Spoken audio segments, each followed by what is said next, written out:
नमस्कार साथियों, LM geography के ऑनलाइन प्लेटफॉर्म पे आप सभी का स्वागत और अभिनंदन। आज गणेश चतुर्थी के इस पावन पर्व पर सभी को मेरी ओर से हार्दिक शुभकामनाएं और मैं आप सभी के उज्जवल भविष्य की कामना करता हूं कि जो आपने अपना लक्ष्य निर्धारित किया है, जो आपने अपनी मंजिल तय की है, जो आपने अपने लिए सपने देखे हैं, उन सभी सपनों को पूरा करें।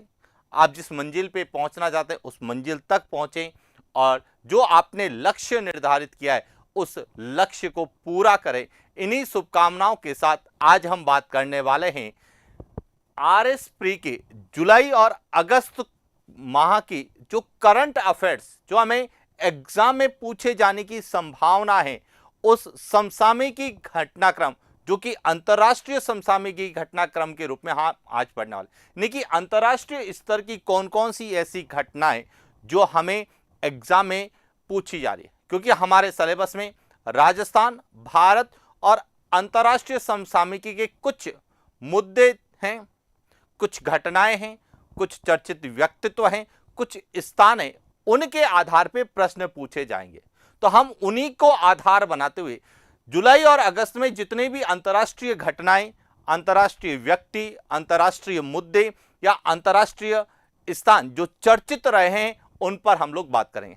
क्योंकि कई विद्यार्थियों के कमेंट आ रहे हैं कि सर 7 दिन, जो 18 से 24 तक का आप एक 7 दिन का विशेष सेशन लेके आए हैं करंट अफेयर्स और इकोनॉमिक सर्वे का, कि सर इकोनॉमिक सर्वे के तो आपने क्वेश्चन करवाए लेकिन करंट अफेयर्स के, तो हम करंट अफेयर्स को अलग से और इकोनॉमिक सर्वे को अलग से एक एक क्लास प्रोवाइड करेंगे। यानी कि 4 दिन हम जो है करंट अफेयर्स पे बात करेंगे और 3 दिन हम इकोनॉमिक सर्वे। तो 7 दिन का ये जो सेशन होगा इसमें हमारा पूरा 6 माह का करंट अफेयर्स जितना भी हमें पूछा जाने वाला है वह हम पूरा करेंगे। और साथ ही साथ जो है हम इकोनॉमिक सर्वे के वे प्रश्न जो हमें एग्जाम में टॉपिक वाइज पूछे जाने की संभावना है उन पर हमने बात करेंगे। जैसे पिछले क्लास में हमने वृहद आर्थिक परिदृश्य को लेकर जितने भी प्रश्न पूछे जाने की संभावना है उन पर हमने बात की, उसी प्रकार इकोनॉमिक सर्वे को लेकर जो भी प्रश्न हमें पूछे जा सकते हैं उन पर हम लोग बात करेंगे। और उसी श्रृंखला में आज हम बात करने वाले हैं अंतर्राष्ट्रीय समसामयिकी के टॉप एमसीक्यूज। तो शुरुआत करते हैं आज के प्रश्नों की और पहला प्रश्न आप लोगों के लिए, निम्नलिखित में से किस भारतीय को 62वें संयुक्त राष्ट्र सामाजिक विकास आयोग का अध्यक्ष चुना गया? देखिए यहां अंतरराष्ट्रीय चर्चित व्यक्तित्व के रूप में हमें पूछा जाएगा। ए थलपिल प्रदीप, बी रुचिरा कंबोज, सी जयश्री उल्लाल और डी आलोक आराध। किसे 62वें संयुक्त राष्ट्र सामाजिक विकास आयोग का अध्यक्ष चुना गया? अब देखिए यह जो घटना है यह जुलाई माह की घटना है।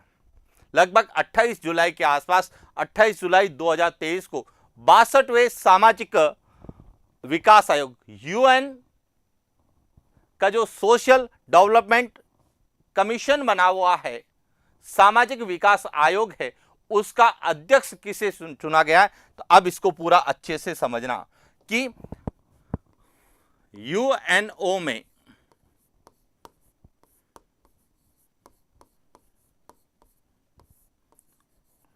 भारत के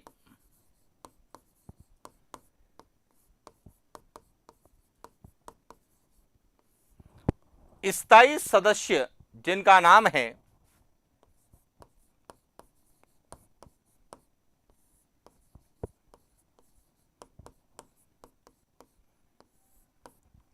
रुचिरा कंबोज, जो कि यूएनओ में भारत के स्थायी सदस्य हैं, इन्हें रुचिरा कंबोज को 62वें संयुक्त राष्ट्र सामाजिक विकास आयोग का अध्यक्ष चुना गया। इसका सही उत्तर क्या है? वह बी है।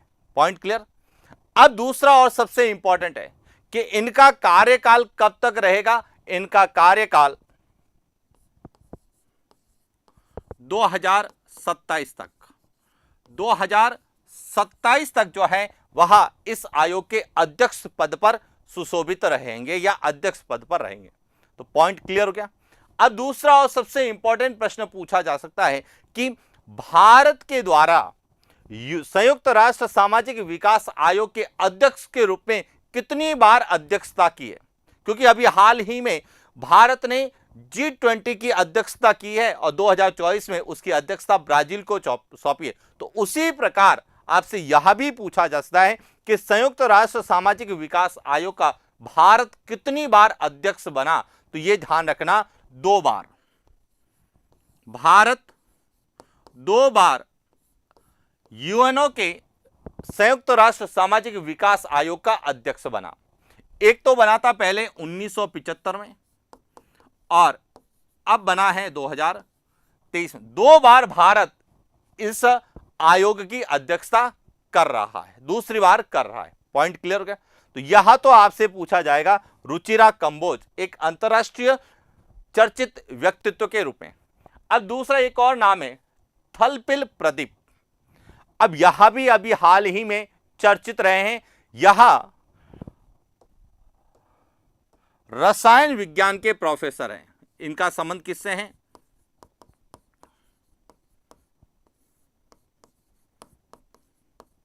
यह रसायन विज्ञान के क्या हैं? प्रोफेसर हैं। अब यह हाल ही में चर्चित रहे। क्यों रहे? इन्हें एनी अवार्ड से सम्मानित किया गया है।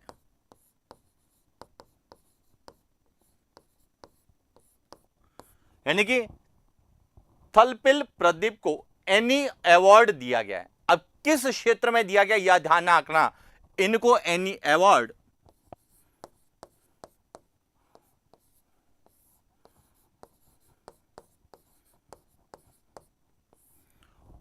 उन्नत पर्यावरण समाधान के क्षेत्र में,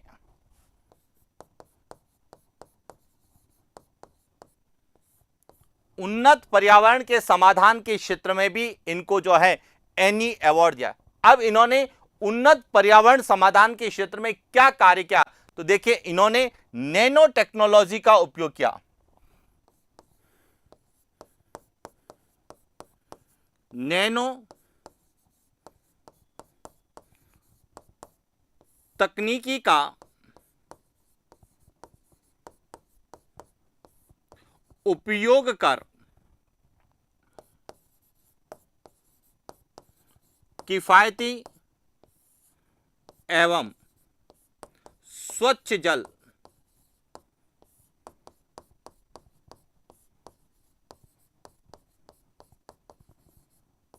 उपलब्ध करवाया। यानी कि इन्होंने स्वच्छ जल के संबंध में नैनो टेक्नोलॉजी का प्रयोग किया और जो कि एक तरह से उन्नत पर्यावरण समाधान के रूप में जाना जाता है। और इसी क्षेत्र में इनको हाल ही में एनी अवार्ड से सम्मानित किया गया है, जो कि आईआईटी मद्रास के रसायन विज्ञान के क्या है, या प्रोफेसर है।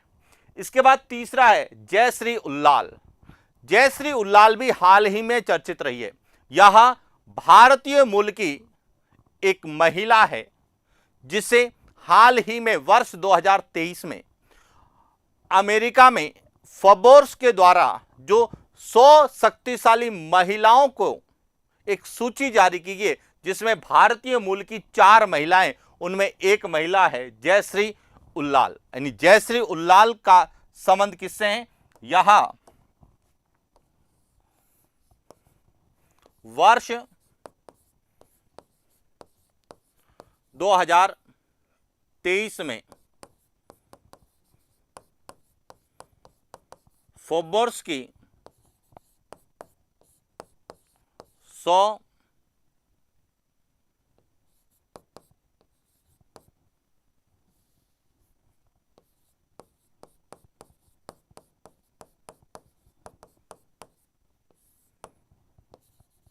महिलाओं की सूची में शामिल है। अब ध्यान रखना, यह 2023 की फोर्ब्स ने जो 100 शक्तिशाली महिलाओं की जो है एक सूची, 100 सफल महिलाओं की एक सूची जारी की है, जिसमें भारतीय मूल की 4 महिलाएं, कितनी हैं? भारतीय मूल की 4 महिलाएं। एक का नाम है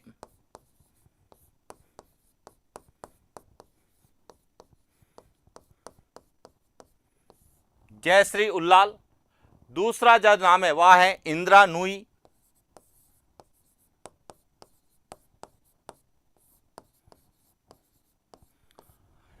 तीसरी जो महिला है वह है नेहा नरखड़े।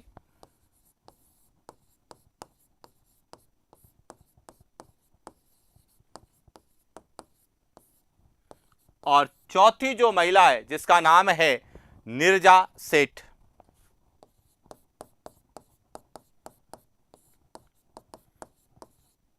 तो ये जो चार महिलाएं, जो भारतीय मूल की जो ये चारों महिलाएं हैं, इन्हें हाल ही में अमेरिका की फोर्ब्स जो 100 सफल महिलाओं की सूची जारी की, उसमें 4 भारतीय मूल की महिलाएं। तो इस तरह से हमें विश्व में जो चर्चित व्यक्तित्व है उसको आधार बना के हमें प्रश्न पूछा जा सकता है। तो क्लियर हो चुका होगा कि थलपिल प्रदीप को लेके क्या पूछा जा सकता है, रुचिरा कंबोज को लेके क्या पूछा जाता है, जयश्री उल्लाल को लेके क्या पूछा जाता है। उसके बाद है आलोक आराध। आलोक आराध को हाल ही में तेलंगाना का मुख्य न्यायाधीश के रूप में शपथ दिलाई गई है, यानी कि तेलंगाना के मुख्य न्यायाधीश जो है अभी नियुक्त किए गए, यहां भी चर्चित है, जो कि राजनीतिक क्षेत्र से यानी अर्थव्यवस्था को राज्य व्यवस्था में जो न्यायपालिका है वहां से प्रश्न जो है आलोक आराध को लेकर तेलंगाना से पूछा जा सकता है। लेकिन सामान्यतः हम आरएस की प्री की बात करें तो अंतर्राष्ट्रीय स्तर पर सबसे ज्यादा जो चर्चित है वह है रुचिरा कंबोज। चला आगे बात करते हैं अगले प्रश्न की। हाल ही में भारत के प्रधानमंत्री को Grand Cross of the Legion of Honour द्वारा सम्मानित किया गया। यह किस देश का सर्वोच्च सम्मान है?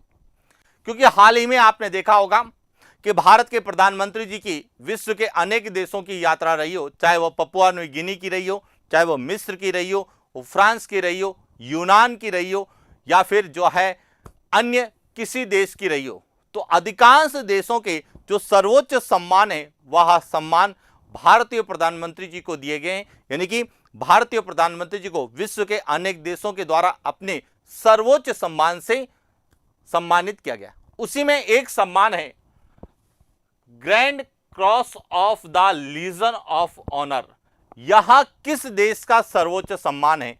ए फ्रांस, बी मिस्र, सी पापुआ न्यू गिनी, डी यूनान।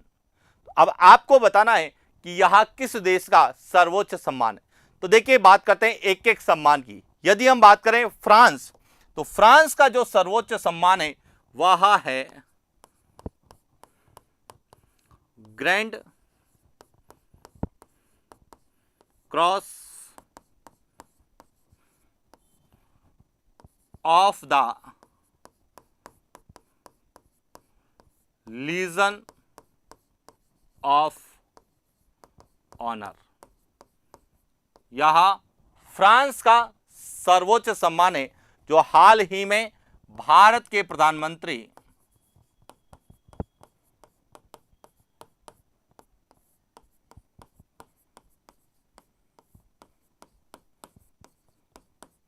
नरेंद्र मोदी को दिया गया है। तो इसका सही उत्तर क्या है? ए। उसके बाद करते हैं मिस्र। मिस्र का जो सर्वोच्च सम्मान है उसका नाम है order of the Nile.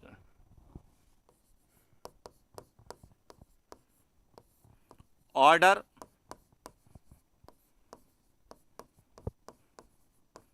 Of the Nile, यह मिस्र का सर्वोच्च सम्मान है। इसके बाद यदि हम बात करें एक और सम्मान Grand Cross of the Order of Honour,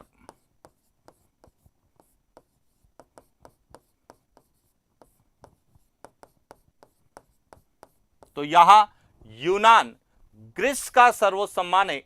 यह भी प्रधानमंत्री जी को दिया गया है और यह भी प्रधानमंत्री जी को दिया गया है। अब ध्यान रखना, फ्रांस और यूनान के सर्वोच्च सम्मान में जो अंतर है केवल एक शब्द का है। फ्रांस में लीजन शब्द का प्रयोग होता है, जबकि यूनान के सर्वोच्च सम्मान में ऑर्डर ऑफ ऑनर का प्रयोग होता है, जबकि फ्रांस में लीजन ऑफ ऑनर का प्रयोग होता है। तो यह ध्यान रखना, विशेष रूप से पूछा जा सकता है कि किस देश का सम्मान जो है कौन से देश का सर्वोच्च सम्मान या कौन सा सम्मान दिया गया है। क्लियर हो गया। चला आगे बात करते हैं अगले प्रश्न की। अगला प्रश्न है, पृथ्वी एवं महासागर क्षेत्र में जलवायु परिवर्तन के अध्ययन हेतु पृथ्वी अवलोक उपग्रह तृष्णा किन दो देशों की संयुक्त परियोजना है। अब देखिए, सबसे पहले तो इंपॉर्टेंट आपको यह पता होना चाहिए कि तृष्णा जो है यहां एक उपग्रह प्रणाली है।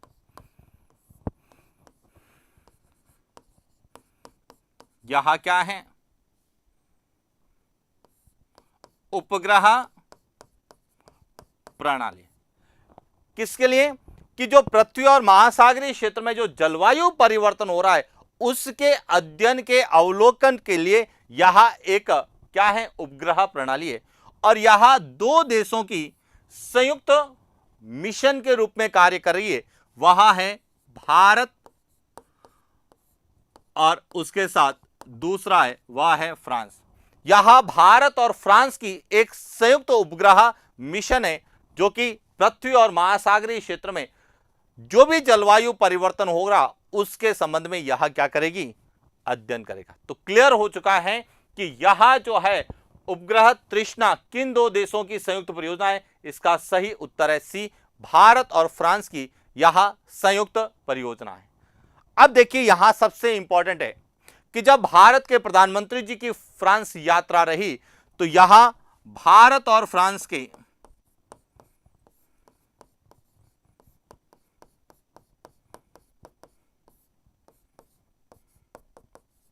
राजनीतिक संबंधों के जो राजनयिक संबंध है उनके 75 वर्ष पूरे होने के उपलक्ष्य में यह जो है यात्रा रही है। उसी के संदर्भ में भारत के प्रधानमंत्री जी को फ्रांस का सर्वोच्च सम्मान दिया गया और एक संयुक्त उपग्रह प्रणाली परियोजना शुरू की गई जिसका नाम क्या रखा? तृष्णा।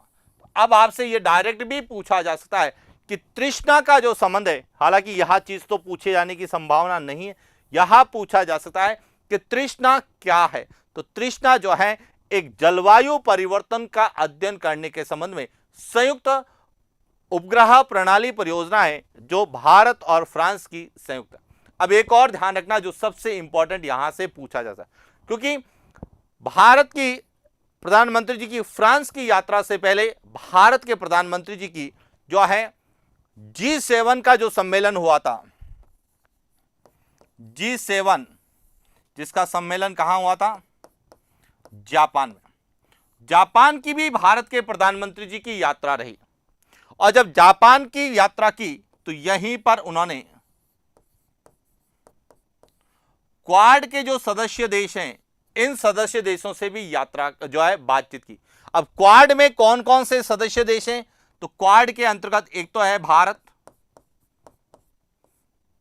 एक है यूएसए, एक है जापान और एक है ऑस्ट्रेलिया।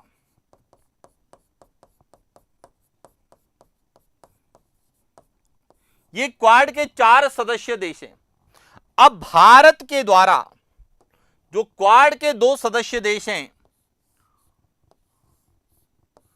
जापान और यूएसए, इन दोनों के देशों के साथ एक सबसे महत्वपूर्ण सहयोग पर समझौता क्या, वह कौन सा है? यह ध्यान रखना, पूछा जा सकता है।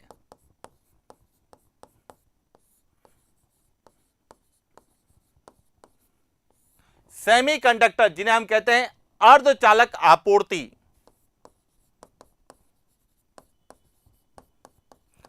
सेमीकंडक्टर अर्धचालक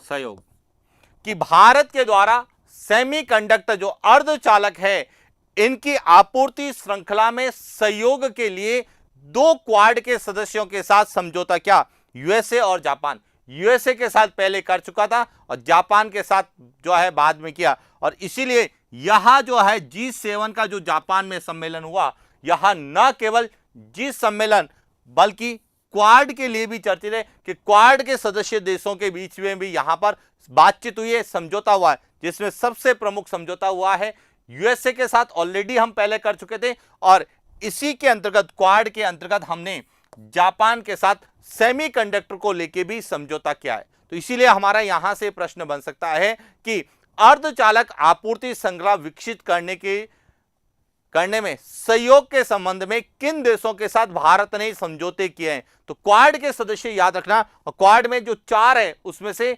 भारत के अलावा 3 अन्य है, उसमें यूएसए और जापान के साथ जो है क्या समझौते किए। ऑस्ट्रेलिया के साथ हमारा सेमीकंडक्टर आपूर्ति श्रृंखला में किसी प्रकार के सहयोग का समझौता नहीं है। क्लियर हो गया? तो इस तरह से हमें एग्जाम में जो सबसे इंपॉर्टेंट प्रश्न यहां जो है, संयुक्त परियोजना, यहां एक चर्चित परियोजना है, इसीलिए पूछे जाने की संभावना है। चला आगे बात करते हैं अगले प्रश्न की। भारत द्वारा आर्थिक सहयोग बढ़ाने हेतु किस देश के साथ मेकोंग गंगा सहयोग कारोबार परिषद की स्थापना का निर्णय लिया है? A Myanmar, B Singapore, C Thailand, D Vietnam. यह बहुत इंपॉर्टेंट है, यह ध्यान रखना कि सबसे पहले तो मेकोंग गंगा, जो कि अपने दक्षिण पूर्वी एशियाई देशों की सबसे प्रमुख नदी के रूप में जाना जाता है, मेकोंग गंगा नदी के नाम है। अब मेकोंग गंगा जो सहयोग जो है, तो सबसे पहले तो हमें यह पता होना चाहिए कि मेकोंग गंगा सहयोग जो है, इसका संबंध किससे है?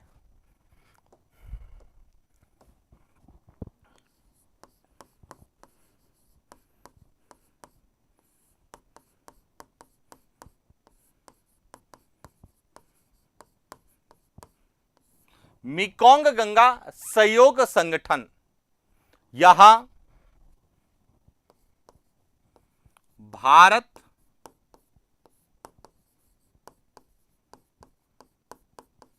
थाईलैंड और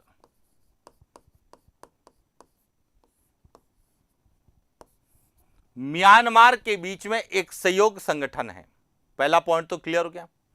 अब इसी के अंतर्गत भारत और थाईलैंड के मध्य एक नए परिषद के गठन को लेकर समझौता हुआ है, जिसका नाम रखा गया है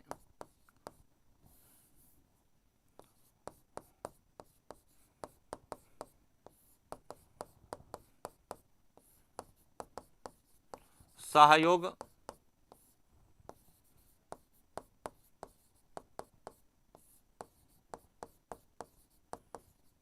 कारोबार परिषद। तो अब यह ध्यान रखना कि यह जो मेकोंग गंगा सहयोग कारोबार परिषद का जो गठन किया जाएगा, वह भारत और थाईलैंड के मध्य है। अब यहां से एक जो सबसे इंपॉर्टेंट प्रश्न हम बात करते हैं, जो ज्योग्राफी से पूछा जाता है, वह है कोराट का पठार कहां पर है?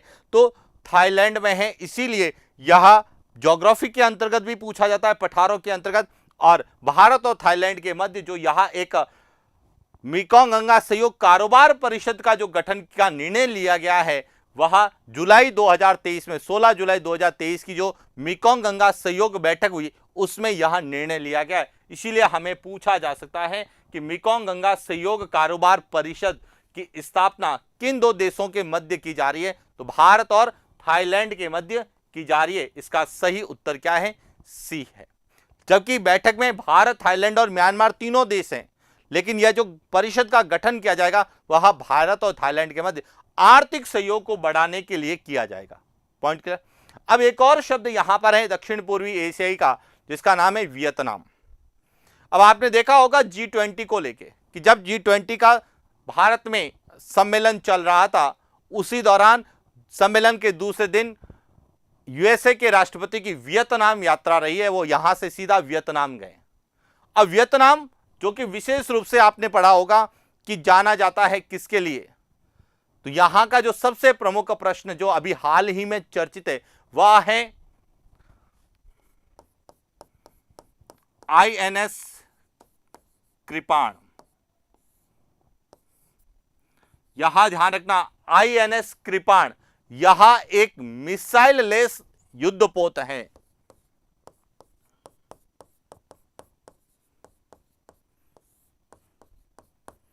मिसाइल लेस युद्धपोत जो हाल ही में भारत के द्वारा वियतनाम को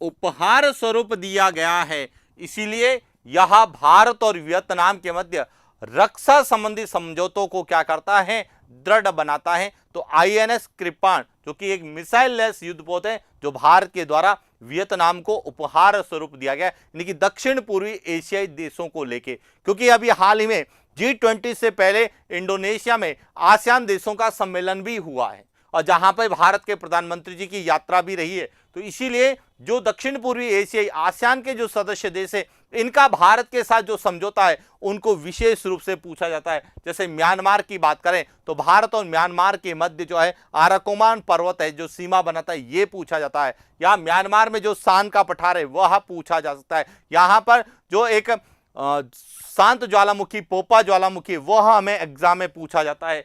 सिंगापुर को लेके विशेष रूप से हमें ज्यादा प्रश्न तो नहीं मिलते हैं, लेकिन निवेश के आधार पे हमें सिंगापुर को लेके प्रश्न बनते हैं। और थाईलैंड को लेके ज्योग्राफी का जो सबसे प्रमुख प्रश्न है वह है कोराट का पठार, या फिर जो हमने अभी पढ़ा है मेकोंग गंगा सहयोग कारोबार परिषद, यह सबसे ज्यादा चर्चित होने के कारण पूछे जाने की संभावना है। चला आगे बात करते हैं अगले प्रश्न की। अगला प्रश्न है ग्लोबल फायर पावर इंडेक्स 2023 में भारत का कौन सा स्थान है? ए चौथा, बी आठवां, सी 10वां, डी 5वां। अब यह सबसे इंपॉर्टेंट है और यह ध्यान रखना, क्योंकि न केवल भारत अर्थव्यवस्था में हम कह रहे हैं कि भारत का आर्थिक दृष्टि से अर्थव्यवस्था में 5वां स्थान है, उसके साथ साथ भारत ने अपने फायर पावर इंडेक्स में भी विश्व के कई देशों को पछाड़ा है। और इसीलिए यहां भी प्रश्न आ सकता है कि ग्लोबल फायर पावर इंडेक्स का संबंध किससे है। पहले तो यह ध्यान रखना कि यहां जो है, यहां विश्व में सैन्य शक्तियों पर नजर रखने वाली वेबसाइट, विश्व में सैन्य शक्तियों पर नजर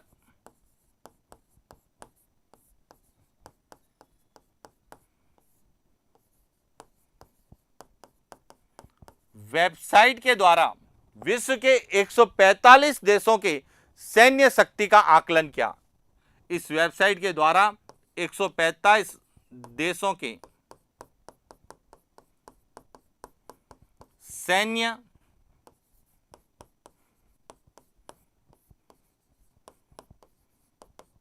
शक्ति का आकलन किया और आकलन करने के बाद में उन्होंने मारक क्षमता को मापने वाले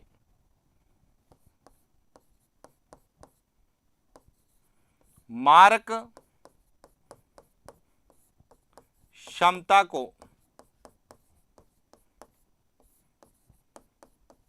मापने वाले लगभग 60 कारकों के आधार पर एक इंडेक्स सूचकांक जारी किया, जिसे ग्लोबल फायर पावर इंडेक्स 2023 के नाम से जानते हैं। अब इसमें यदि हम बात करें तो जो सबसे पहला स्थान है, फर्स्ट, वह स्थान है यूएसए का। दूसरा जो स्थान है वह है रूस का। तीसरा जो स्थान है वह है चीन का। और चौथा जो स्थान है वह किसका है?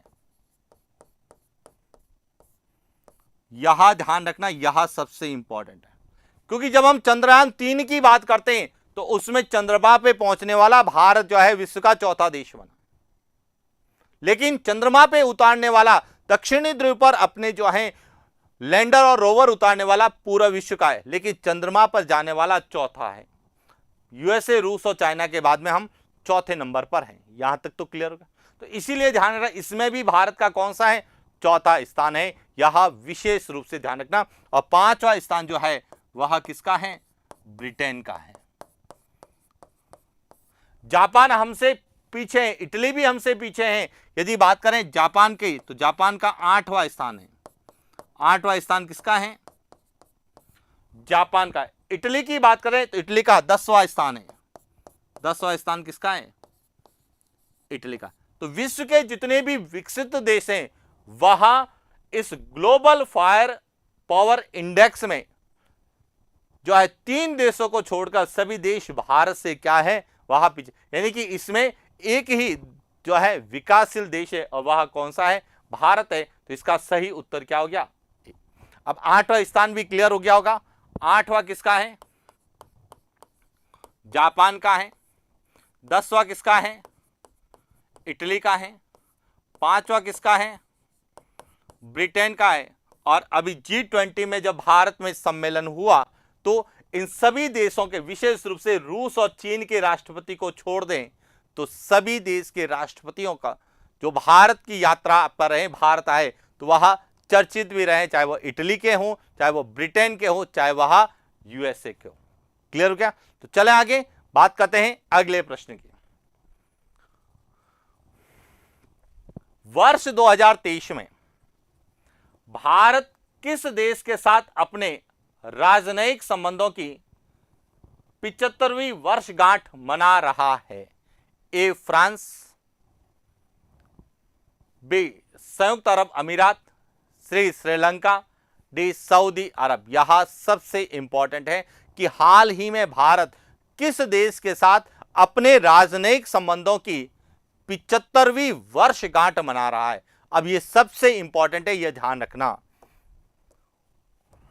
कि 75वीं वर्षगांठ यहां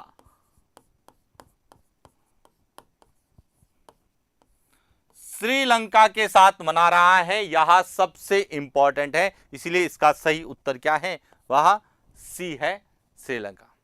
देखिए अभी हाल ही में मैंने कहा 75वीं वर्षगांठ। अब देखिए फ्रांस के साथ बात करते हैं, जहां पर मैंने फ्रांस के साथ भारत जो है 25वीं रणनीतिक साझेदारी वर्षगांठ, रणनीति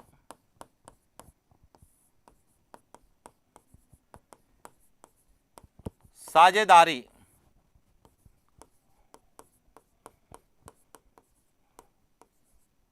वर्षगांठ मना रहा है, जिसे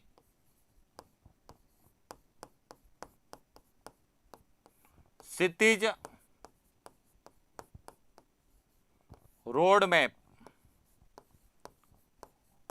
2047 नाम दिया गया है। तो अब ध्यान रखना, यहां प्रश्न बन सकता है क्षितिज रोड मैप 2047 किन दो देशों के राजनीतिक संबंधों के रणनीतिक साझेदारी संबंधों का उदाहरण है? तो यह भारत और फ्रांस के हैं। और जो 25वीं रणनीतिक साझेदारी वर्षगांठ रही है उसे एक रोड मैप दिया गया है, उसे नाम दिया गया है क्षितिज 2047 रोड मैप 47, या इसे ही कहा गया है हॉरिजन 2047।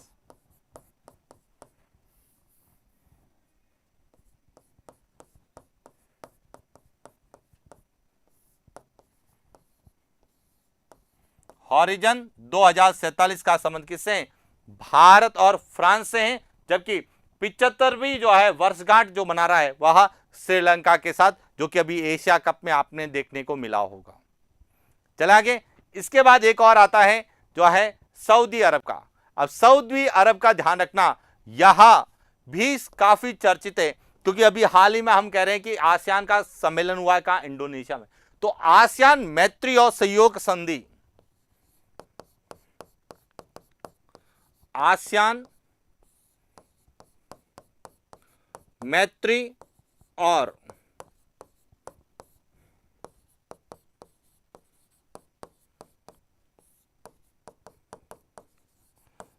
सहयोग संधि पर हस्ताक्षर करने वाला सऊदी अरब यहां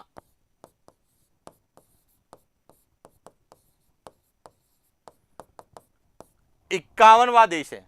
50वां देश यूक्रेन था जिसने आसियान मैत्री और सहयोग संधि पर हस्ताक्षर किए, लेकिन 51वां देश कौन सा है? वह है सऊदी अरब। तो इसीलिए सऊदी अरब को भी पूछा जा सकता है।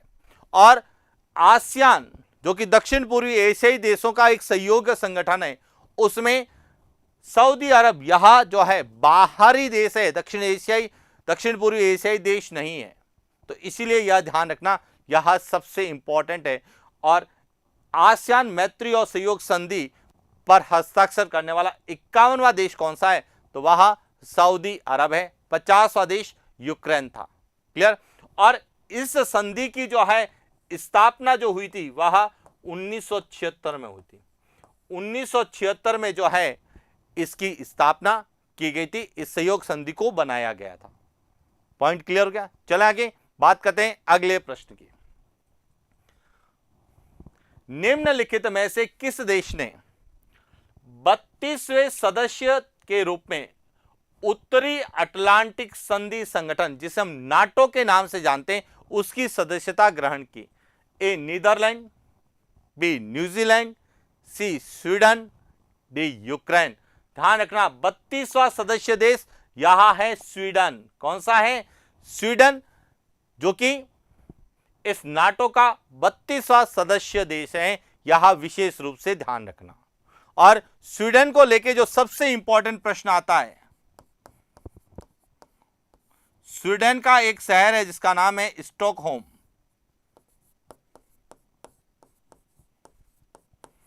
स्वीडन के शहर स्टॉकहोम में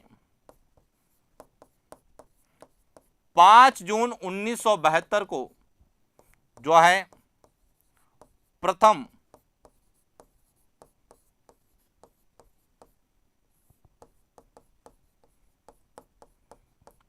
पर्यावरण सम्मेलन का आयोजन हुआ, जो कि जलवायु परिवर्तन से संबंधित यानी पर्यावरण संरक्षण के लिए जो पहला सम्मेलन हुआ था वह 5 जून 1972 को स्वीडन के शहर स्टॉकहोम में हुआ था, जिसे हम प्रथम पर्यावरण सम्मेलन कहते हैं। और इसीलिए हम 5 जून को विश्व पर्यावरण संरक्षण दिवस मनाते हैं। और इसलिए जब हम विश्व के भूगोल का अध्ययन करते हैं तो वहां आपसे पूछा जा सकता है। और प्रश्न मेरा आपसे है, आपको कमेंट्स करके बताना है कि 5 जून 2023 जो कि विश्व पर्यावरण संरक्षण दिवस जो मनाया गया, इसकी थीम क्या थी? यह थीम आपको बतानी है कि 5 जून 2023 को विश्व पर्यावरण संरक्षण दिवस मनाया गया, इसकी थीम क्या थी? किस थीम पर इसको मनाया गया? यह आपसे एग्जाम में पूछा जा सकता है। एक यहीं से पूछा जा सकता है कि स्वीडन का पड़ोसी देश है नार्वे और स्वीडन, इन दो देशों के बीच में जो एक पर्वत है वह सबसे ज्यादा पूछा जाता है, जालोन पर्वत। यह भी ध्यान रखना, यह ज्योग्राफी से संबंधित, क्योंकि जितने भी विश्व में अंतर्राष्ट्रीय स्थान है, अंतर्राष्ट्रीय घटनाएं हैं, क्षेत्र है, वह या तो उसी से पूछी जाती है या उसका संबंध ज्योग्राफी के आधार पर भी पूछा जा सकता है। तो इसीलिए हमें स्वीडन को नाटो के संदर्भ में भी पूछा जाता है, और नाटो के अलावा हमें जो है पर्यावरण संरक्षण सम्मेलन के रूप में और या फिर जालोन पर्वत के संदर्भ में पूछा जा सकता है। क्लियर? चलिए आगे बात करते हैं अगले प्रश्न की। निम्नलिखित में से ब्रिक्स के नवीन सदस्य देशों में शामिल नहीं है? ए सऊदी अरब, बी संयुक्त अरब अमीरात, सी ईरान, डी इराक। कौन सा जो है, जब अभी हाल ही में ब्रिक्स का विस्तार किया गया है 15वें ब्रिक्स सम्मेलन में, अब समझना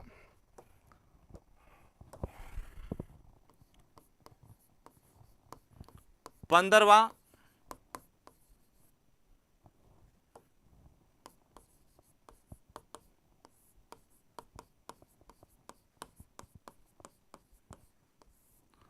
ब्रिक्स सम्मेलन जो कि अभी हाल ही में 22 से 24 अगस्त 2023 को कहां हुआ?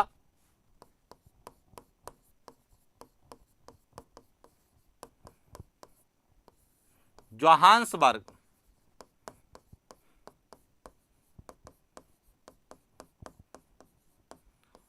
दक्षिण अफ्रीका में जो 15वां ब्रिक्स सम्मेलन हुआ, जिसमें ब्रिक्स के 5 सदस्य हैं,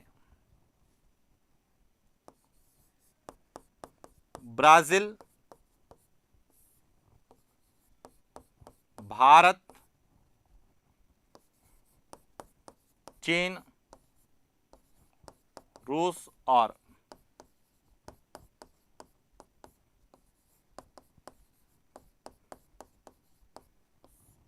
दक्षिण अफ्रीका। इन पांचों में से पहले 4 सदस्य देश थे जिन्हें हम क्या कहते थे, ब्रिक कहा जाता था, जो कि इसके बाद एक नया देश 2010 में शामिल हुआ और इसे ही क्या कर दिया गया, ब्रिक्स गया। और ब्रिक्स के जो 15वां शिखर सम्मेलन जोहान्सबर्ग में हुआ, यहीं पर ही ब्रिक्स के विस्तार की बात की गई और ब्रिक्स में 6 नए सदस्यों को 15वें ब्रिक्स सम्मेलन में 6 नए सदस्य शामिल किए गए, जिसमें एक तो है अर्जेंटीना। कौन सा है? अर्जेंटीना, जो कि दक्षिण अमेरिकी देश है, वह इसमें शामिल होगा। इसके बाद इथोपिया, जो कि अफ्रीकी देश है, वह भी इसमें शामिल होगा। इसके अलावा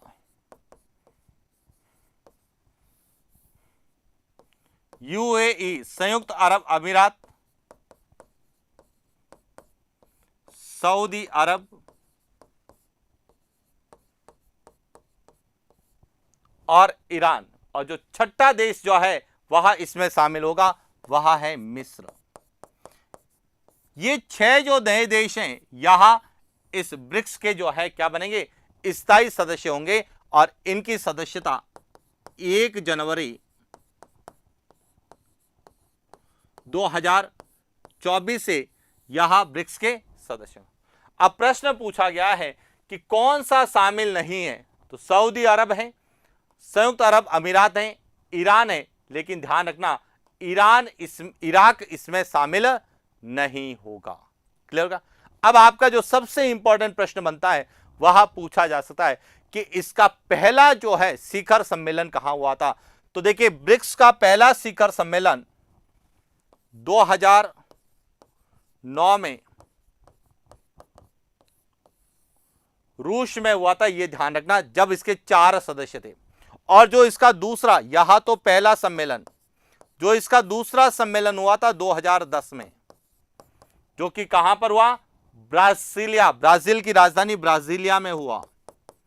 और जब ब्राजील में इसका सम्मेलन हुआ तो इसी सम्मेलन में दक्षिण अफ्रीका को इसका 5वां सदस्य देश बनाया गया। लेकिन अब आगे पूछा जाएगा कि ब्रिक्स में कितने सदस्य होंगे, तो 1 जनवरी 2024 से इसमें कुल 5 और 6 11 सदस्य देश होंगे। तो एक तो यहां से प्रश्न है।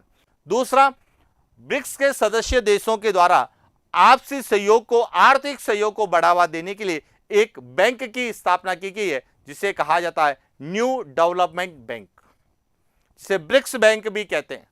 तो हमारा जो प्रश्न बन सकता है, वह प्रश्न हमें राजस्थान के संदर्भ में पूछा जा सकता है कि राजस्थान की कौन सी एक परियोजना जो कि न्यू डेवलपमेंट बैंक के द्वारा वित्त पोषित है। यह ध्यान रखना, प्रश्न पूछा जा सकता है कि न्यू डेवलपमेंट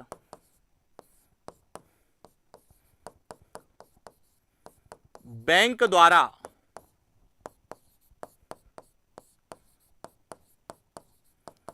वित्त पोषित परियोजना कौन सी है। यहां भी इंपॉर्टेंट है, यह ध्यान रखना कि केवल हम ब्रिक्स को नहीं पढ़ें, ब्रिक्स के द्वारा जो एक बैंक की स्थापना की गई, जिसे हम ब्रिक्स बैंक या न्यू डेवलपमेंट बैंक कहते हैं, जिसका मुख्यालय संघाई चाइना में है। तो इस बैंक के द्वारा राजस्थान में कौन सी परियोजना का संचालन किया जा रहा है, तो आपने पढ़ा होगा मरुस्थलीय क्षेत्र पुनः जल संरचना पुनः संरचना क्षेत्र परियोजना का संचालन, यानी कि रेगिस्तानी क्षेत्रों में जल संरचना का पुनः उद्धार करने के लिए जो परियोजना चलाई जा रही है, वह इसी न्यू डेवलपमेंट बैंक के द्वारा चलाई जा रही है, जिसे हम बाह्य सहायता सहायतातीत परियोजनाओं के अंतर्गत पढ़ते हैं और इसीलिए इस परियोजना को भी विशेष रूप से आप पढ़ के जाना, क्योंकि कई बार डायरेक्ट पूछा जाता है निम्न में से किस परियोजना का वित्त पोषण न्यू डेवलपमेंट बैंक के द्वारा किया जा रहा है। क्यों? क्योंकि इसका 15वां सम्मेलन जो है वह अभी हाल ही में जोहान्सबर्ग में हुआ है और इसलिए जोहान्सबर्ग को लेके, अफ्रीका को लेके, दक्षिण अफ्रीका को लेके प्रश्न हमें ज्योग्राफी में भी पूछे जा सकते हैं, राजस्थान के संदर्भ में आर्थिक समीक्षा से भी पूछे जा सकते हैं और ब्रिक्स का सीधा प्रश्न जो हमें पूछा जा सकता है कौन सा सदस्य देश इसमें शामिल होगा या कौन सा नहीं होगा। चलें आगे बात करते हैं अगले प्रश्न की। अगला प्रश्न, 15वें ब्रिक्स शिखर सम्मेलन के दौरान दक्षिण अफ्रीका का सर्वोच्च सम्मान ऑर्डर ऑफ साउथ अफ्रीका किसे प्रदान किया गया? A Narendra Modi, B Xi Jinping, C Vladimir Putin, D Cyril Ramaphosa. अब यहां पर समझना है, रमफोला नहीं, इनका पूरा नाम है रामफोसा, सिरिल रामफोसा। अब एक एक पॉइंट समझना कि जो 15वां ब्रिक्स सम्मेलन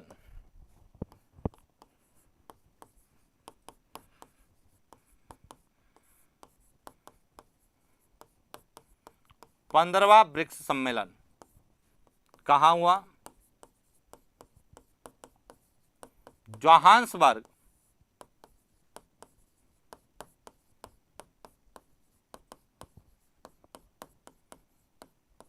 दक्षिण अफ्रीका में हुआ और इसी सम्मेलन के दौरान ब्रिक्स सदस्य देशों का विस्तार किया गया और 6 नए सदस्य देश इसमें शामिल किए गए। इसी के दौरान जो दक्षिण अफ्रीका है, दक्षिण अफ्रीका के राष्ट्रपति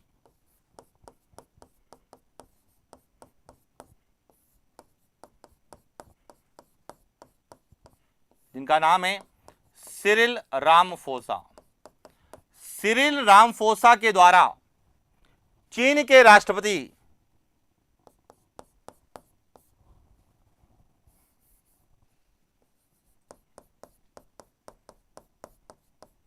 शी जिनपिंग को दक्षिण अफ्रीका का सर्वोच्च सम्मान order of south Africa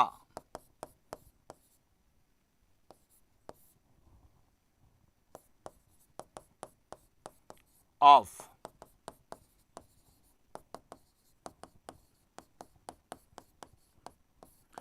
south Africa दिया गया, क्योंकि यहां पर विद्यार्थी गलती करेंगे, क्योंकि जिस तरह से साउथ अफ्रीका का जो सर्वोच्च सम्मान चीन के राष्ट्रपति को दिया गया है, उसी प्रकार विश्व के अनेक देशों का सर्वोच्च सम्मान भारत के प्रधानमंत्री जी को भी मिला है। अब देखिए यह ध्यान रखना, भारत के प्रधानमंत्री जी को एक तो मिस्र का सर्वोच्च सम्मान दिया गया है, एक फ्रांस का सर्वोच्च सम्मान दिया गया है, एक यूनान का सर्वोच्च सम्मान दिया गया है और एक जो है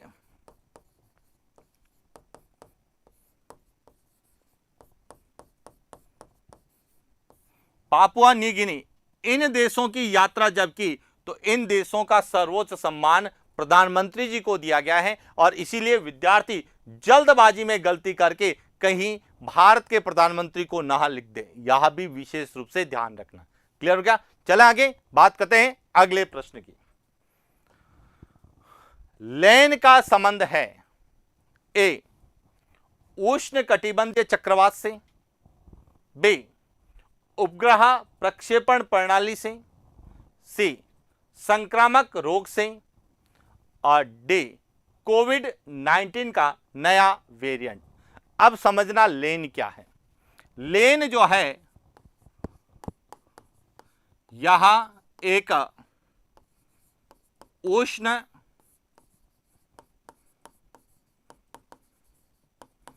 कटिबंधीय चक्रवात जो कि कहां आया?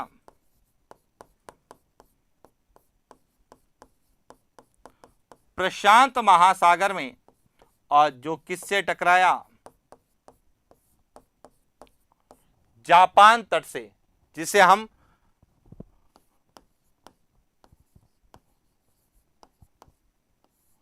टाइफून के नाम से जानते हैं। तो लेन क्या है? एक तरह से टाइफून है, उष्णकटिबंधीय, यानी कि प्रशांत महासागर में आने वाले उष्णकटिबंधीय चक्रवात को हम टाइफून कहते हैं। और टाइफून का जब नामकरण किया गया तो उसको क्या नाम दिया गया? लेन नाम दिया गया। तो इसीलिए लेन का जो संबंध है वह किससे है? प्रशांत महासागर में आने वाले उष्णकटिबंधीय चक्रवात से। इसका सही उत्तर क्या है? वह ए है। और लेन कहां आया है? प्रशांत महासागर। अब यहां पर एक और शब्द ध्यान रखना,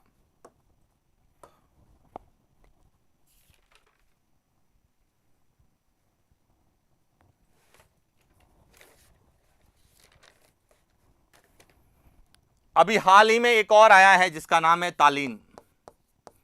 तालीम जो है यह भी उष्ण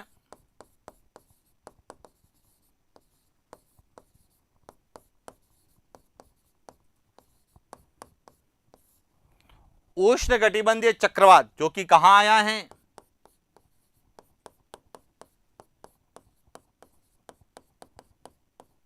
प्रशांत महासागर में। जो किससे चला टकराया? चीन और ताइवान से टकराया। तो लेन और तालीम यह दोनों ही उष्णकटिबंधीय चक्रवात हैं, इसीलिए हमें पूछा जा सकता है लेन का संबंध किससे। अब बात करते हैं उपग्रह प्रक्षेपण प्रणाली। तो इसको लेके प्रश्न पूछा जा सकता है। लूना 25, लूना 25 जो कि रूस की जो एयर स्पेस एजेंसी जिसका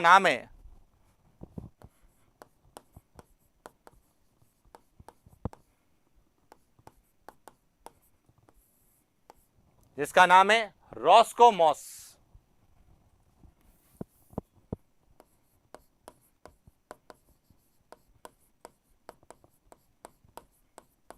जो रूस की स्पेस एजेंसी रोस्कोमॉस के द्वारा भेजा गया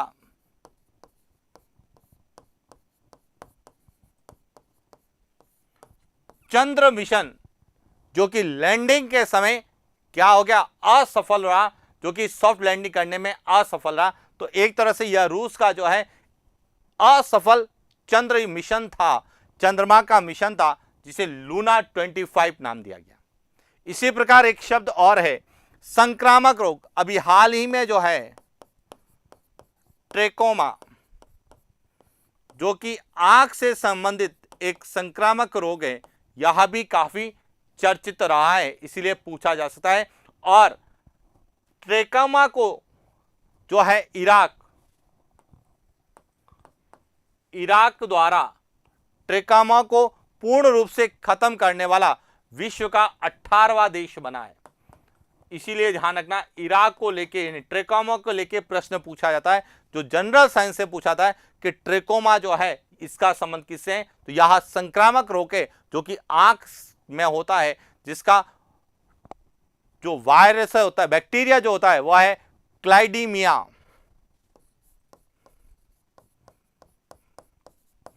क्लाइडीमिया ट्रेकोमेटिस बैक्टीरिया।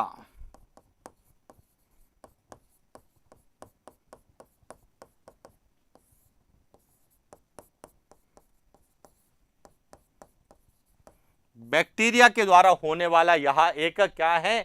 आंख का संक्रामक रोग है। और एक है कोविड-19 का जो नया वेरिएंट आया है, यह भी ध्यान रखना, कोविड-19 का एक नया वेरिएंट जिसे एरिस नाम दिया गया।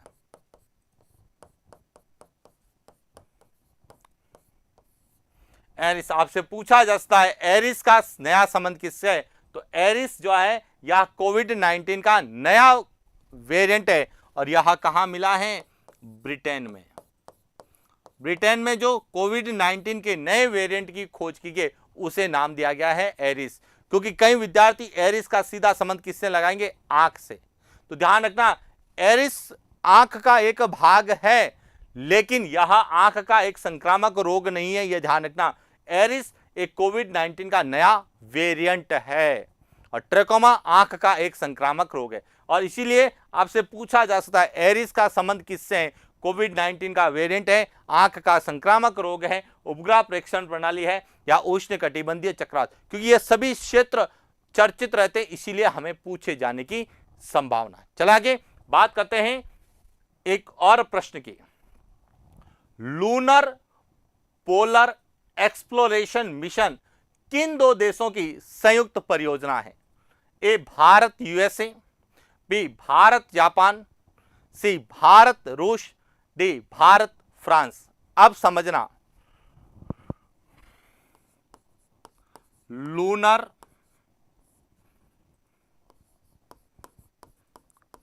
पोलर एक्सप्लोरेशन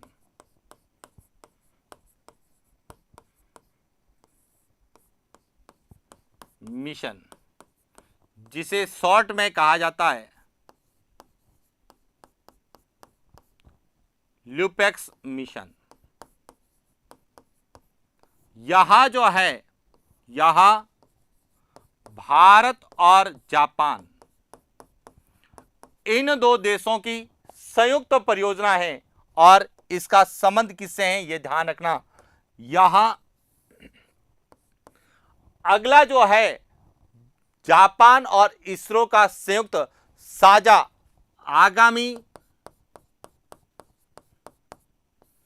साझा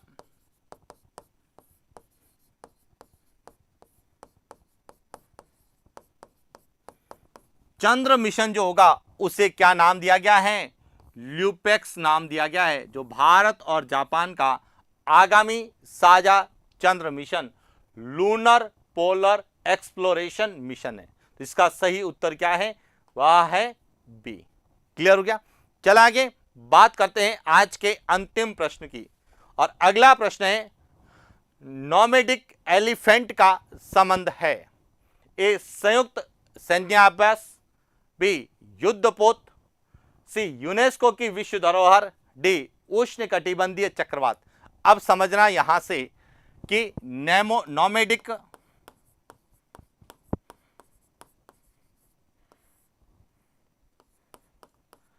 एलिफेंट, यहां जो है, यहां भारत और मंगोलिया, भारत और मंगोलिया का 15वां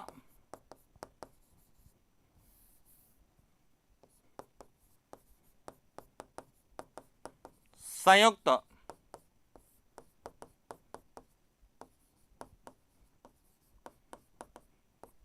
सैन्य अभ्यास है। इसका सही उत्तर क्या है? ए। अब देखिए युद्धपोत को लेके प्रश्न आएगा तो वह आपसे पूछा जा सकता है INS कृपाण, क्योंकि यह INS कृपाण जो कि भारत के द्वारा वियतनाम को उपहार स्वरूप दिया गया। यूनेस्को की विश्व धरोहर की बात करें तो अभी हाल ही में पढ़ा होगा शांति निकेतन,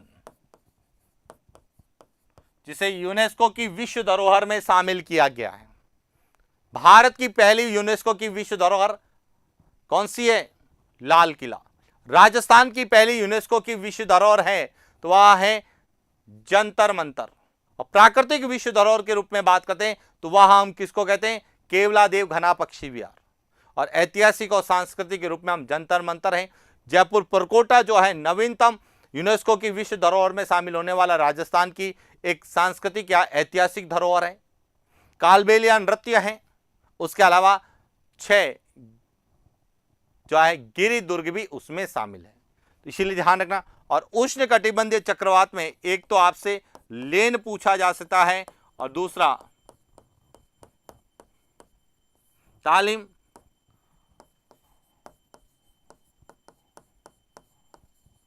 और विपर्जय, इन दोनों का जो संबंध है वह प्रशांत महासागर से है।